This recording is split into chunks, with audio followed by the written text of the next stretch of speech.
Saudara, menyambung pembicaraan kita tentang buku Spiritual Followership.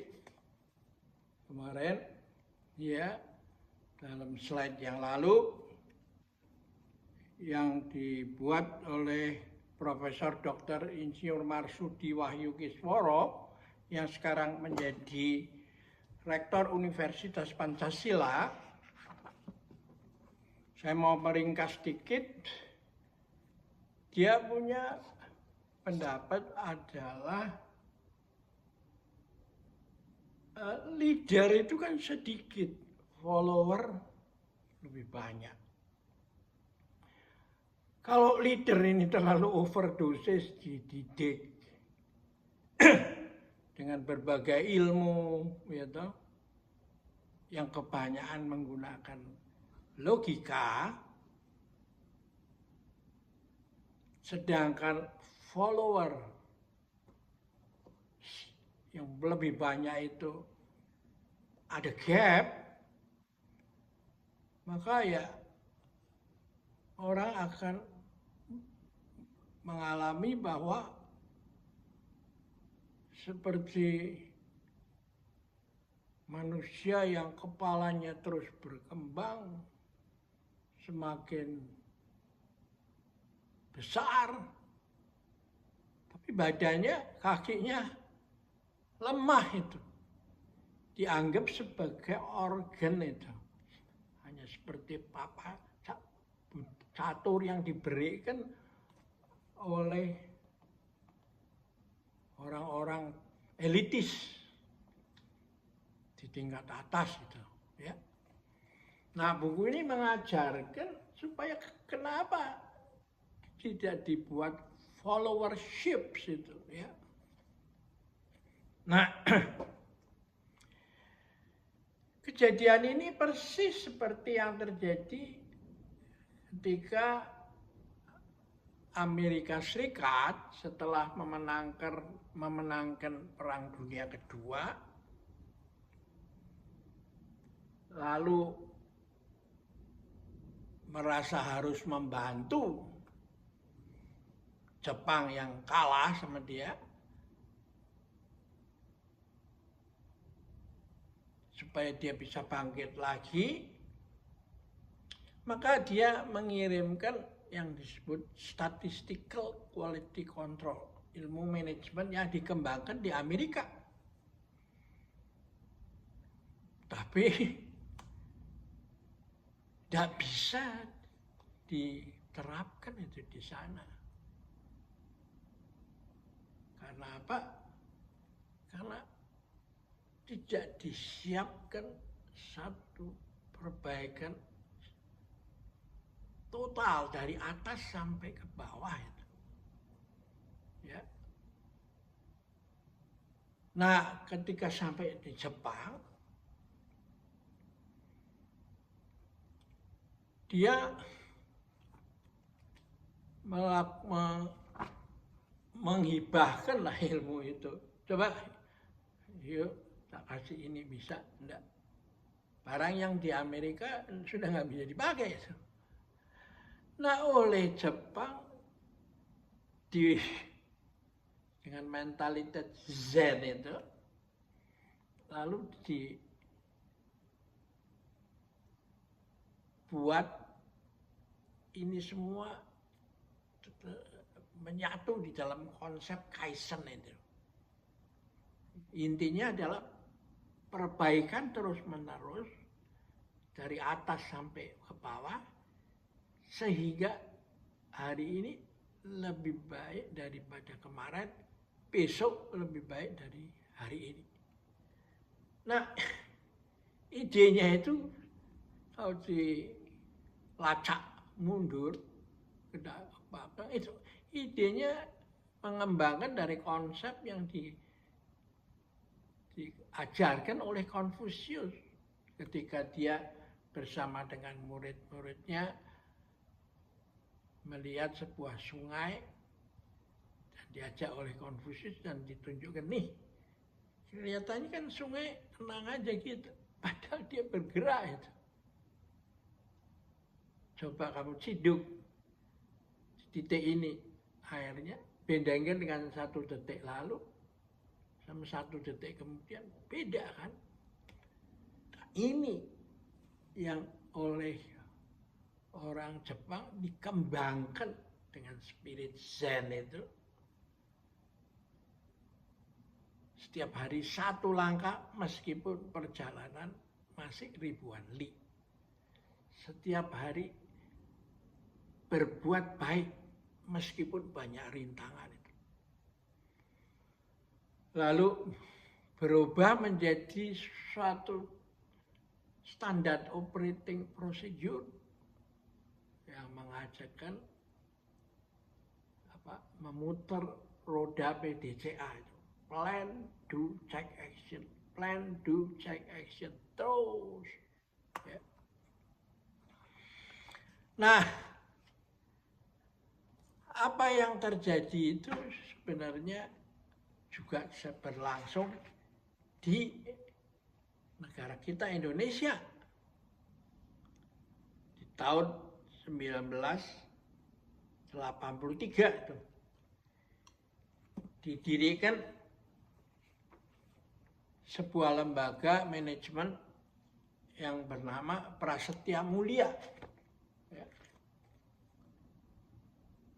Nah, Prasetya Mulia, saya mencoba, kebetulan saya menemukan brosurnya, majalahnya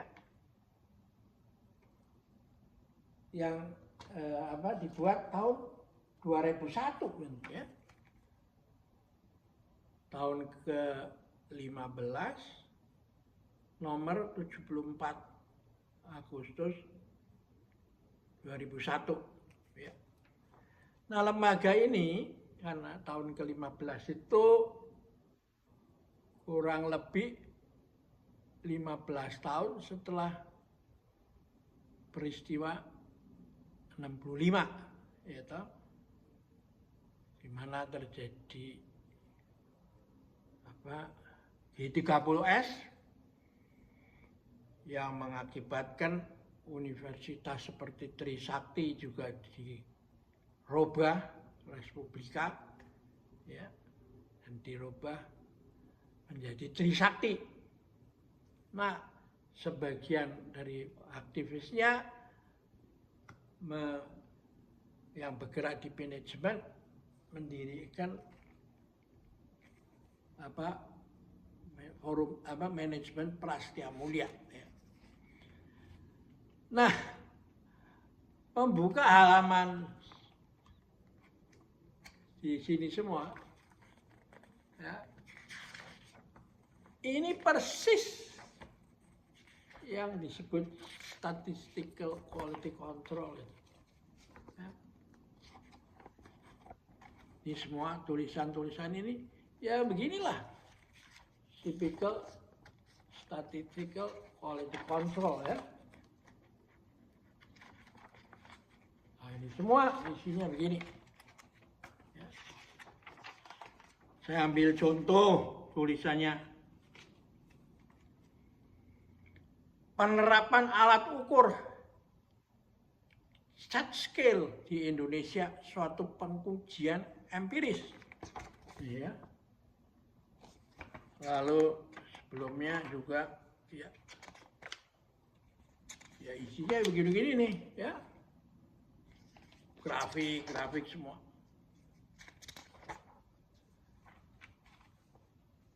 Ya, nah ini persis yang juga terjadi ketika Amerika itu ini banyak reposisi program perlu dilakukan. Ya, yang begini-begini nih semua. Ya, ini yang sebenarnya nggak terjadi. Yang menjadi masalah di Jepang itu yang begini nggak bisa dipakai itu. Nah, seperti yang terjadi di tempat asalnya Amerika. Ya, manajemen yaitu konsepnya see the situation as it really was, judge judge and act gitu ya. Cara pikirnya begitu kan. Nah, yang menarik lagi ada di sini ada satu tulisan yang dibuat oleh Pak Solihin itu. Ya. Ini tulisannya ini. Ya. Meneropong kiat manajemen bisnis etnis Tionghoa dari Yugong Yisan sampai Gong Sifat Choi, ya. Kesadaran itu sudah mempertemukan, itu sudah ada. Ya toh. Nah, salah satunya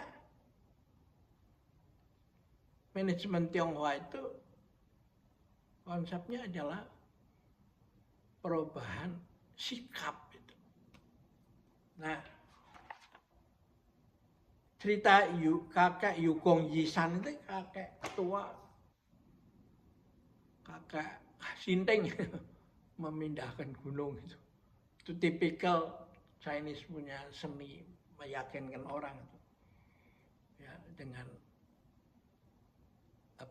judul yang menggelitik itu. Ya, ada singkatnya begini, ada seorang kakek yang mempunyai keluarga besar tinggal di balik sebuah gunung. Tiap pagi dia datang ke pasar untuk menjual barangnya, lalu menginap di pasar itu. Besok pagi dia belanja kebutuhannya rumah tangganya, lalu dia balik ke naik gunung lagi, balik ke rumahnya toh. Tuh anaknya yang besar tiap hari kerjanya begitu.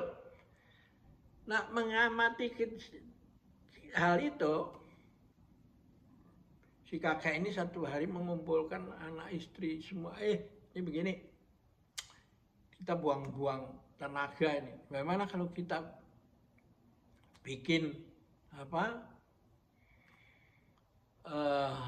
truk, pindahin gunung aja tuh puncaknya ini, sehingga kita bisa jalan lebih cepat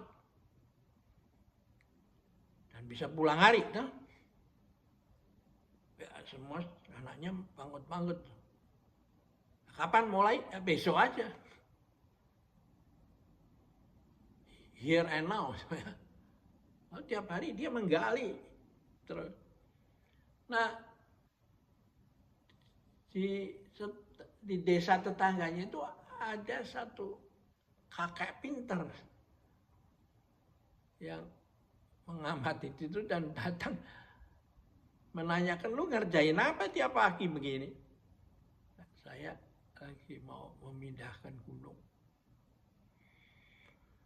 Nah, si kakek itu sampai mati pun, belum kapan mau jadinya nih. Pada si kakek Sinteng itu tuh. Ngapain gua mesti pusing? Tanah ini kan barang mati. Kalau saya potong hari ini, kupas 1 mili, 2 mili, 1 senti, dia kan nggak bisa tumbuh.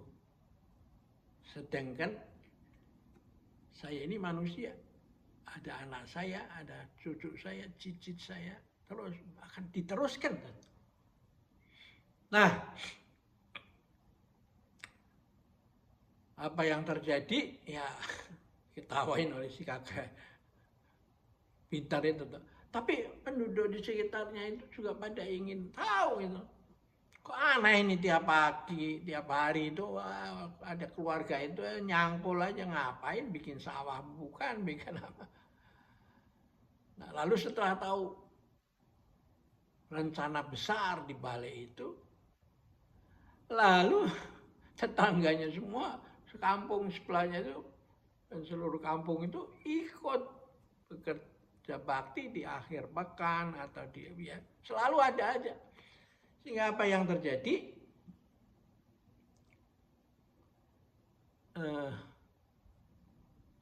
Gunung itu sudah dikupas dalam waktu yang lama lagi.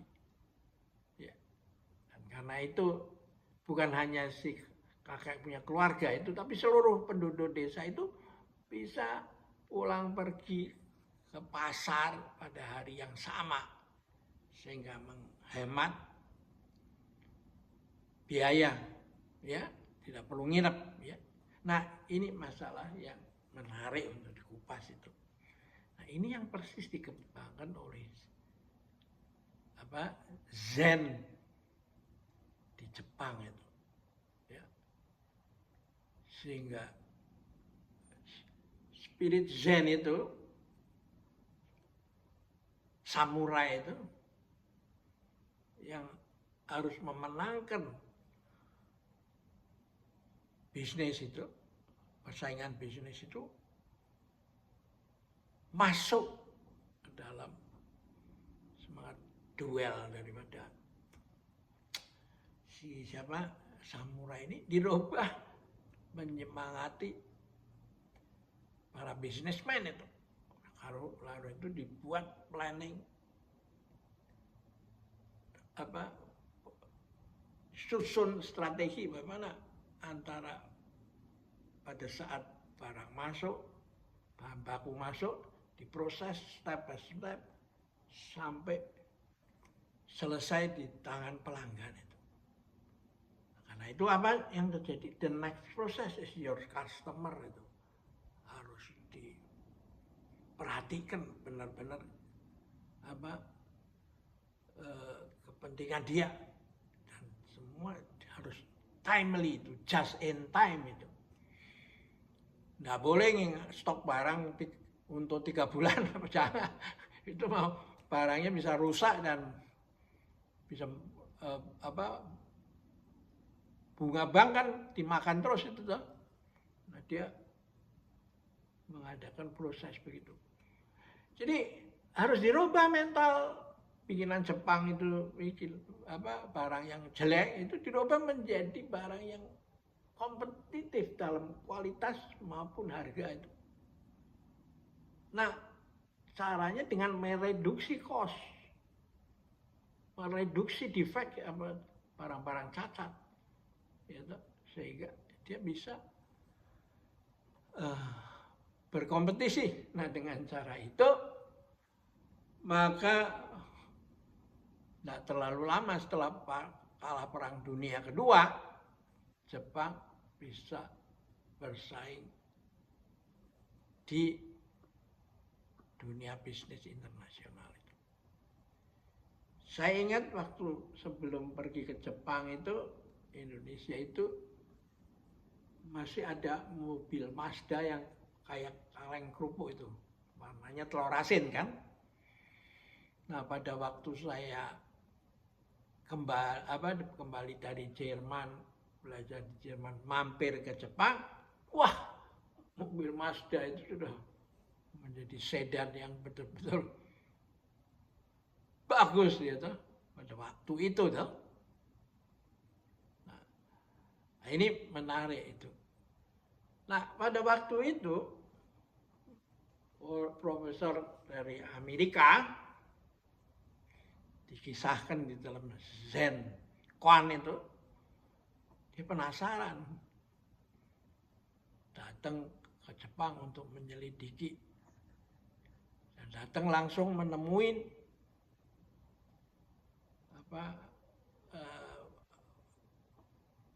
biku Zen Master di Jepang itu. Saya dengar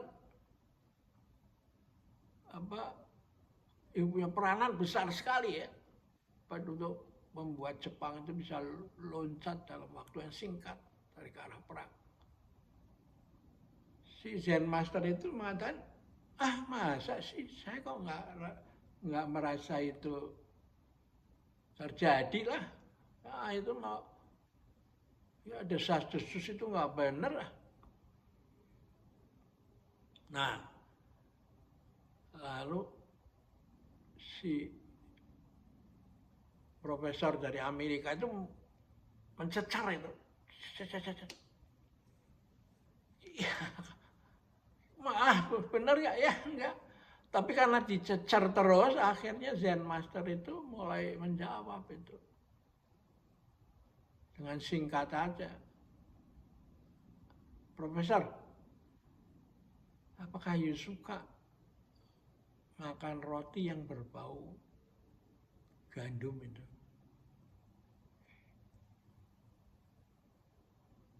Makan bakso ikan yang baunya amis, bakso sapi yang berbau sapi atau kambing gitu ya. Si profesor itu langsung berteriak, ah. Nah inilah menurut saya perlu dipikirkan ini lagi tulisan dari Pak Solihin ini ya. Kita lanjutkan nanti berikutnya karena saya dibatasi oleh waktu, nggak boleh lebih molor dan lebih daripada 10 menit ya, supaya enak dibaca sambil tiduran sebelum tidur di waktu malam ya. Oke, sampai jumpa lagi.